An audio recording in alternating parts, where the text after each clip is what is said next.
This is a perfect time for something new. When we have people vying for president like Kamala and Trump who have absolutely no substance and the whole thing is focused on complete nothingness, it creates a vacuum, and we can fill it with sense, with intelligence in a way that we have never done before. And we have in the past. You look at all of our advances in America, computers, everything we've made, atom bombs, it's because we put intelligence at the forefront.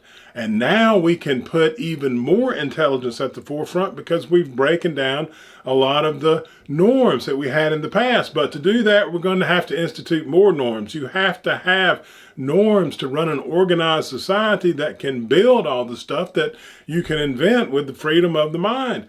So now we start looking at new norms, like what can those norms be? Okay, like don't be racist. But that doesn't mean because we're going to imply intelligence to it, we're not just going to hope that everything gets better and just put smiles and hold hands. We're going to say don't be racist, but we understand that that means working on it very hard, that that's not an easy thing, and that before the races can actually come together, we're going to have to learn about each other's culture and incorporate aspects of the other's culture into our own so we can feel comfortable in shared spaces where we have a shared culture, or else we're going to have to create a public culture that everyone understands. So in public there, and then we'll stay separate.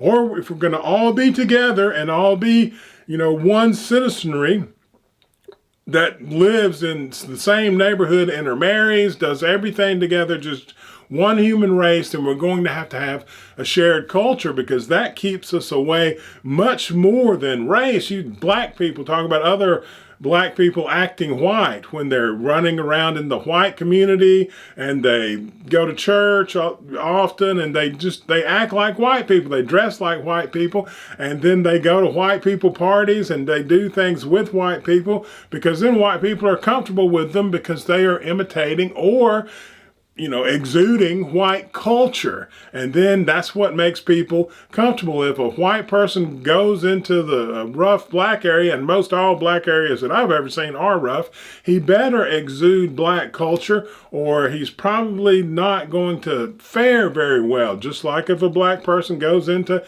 even nice white culture, if he brings black cultural norms, that's not going to go over. That is one of the biggest obstacles that we have to coming together as a race. And if we start talking about this, start looking at culture, start looking at Asian culture, where does culture come from? Is it endemic, part of the DNA? And then that person or those people who have those intrinsic behaviors make certain cultures, or is it circumstantial, and because of their environment and what's going on, they create this kind of culture and it can change? Is it endemic and part of your DNA, but you can still change it?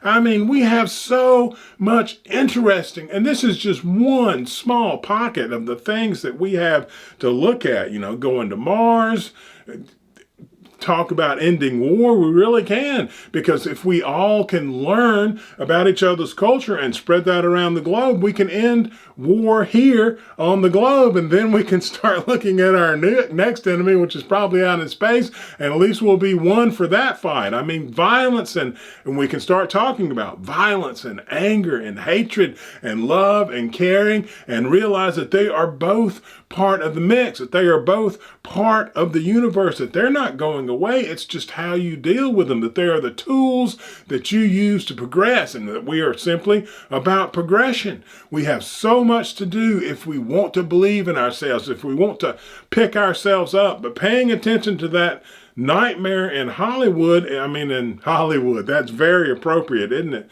And Washington, D.C. is not helpful in the least. Until we can get somebody in there who we can really believe in, who says, hey, look, we have to have a solid country that's one people, and starts talking about things that will really make things better, and not these crazy extremes that, no society could run on anyway. There's much to do and exciting. It's exciting and fun. And we could use some excitement and some fun.